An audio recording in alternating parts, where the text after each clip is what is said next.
salaamaaleykum Sénégal Amadou Baro Sénégal gars yi maa dellu si waat vite fait rek gars yi dama leen di ñaan ñu partager vidéo bi te ñu teewlu ko déglu ko jàngat ko xalaat si xam ne nag dëkk bi fii ñu toll nii xel yi yeeweeku na ba yeewi askan wi yegsee kon nag ñu bàyyi xel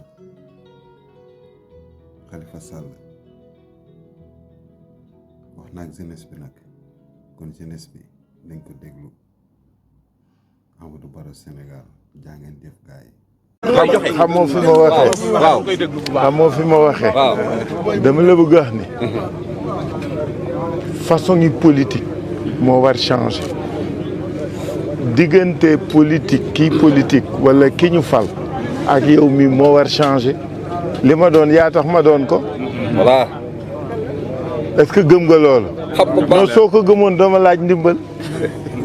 da ngay par force. da ko war a def c'est obligé. est-ce que xam nga li ma la xam nga fi may waxee. il faut que mentalité boobu changer dimbali ñu may ñu jàppale ñu yooyu moo fi jeex.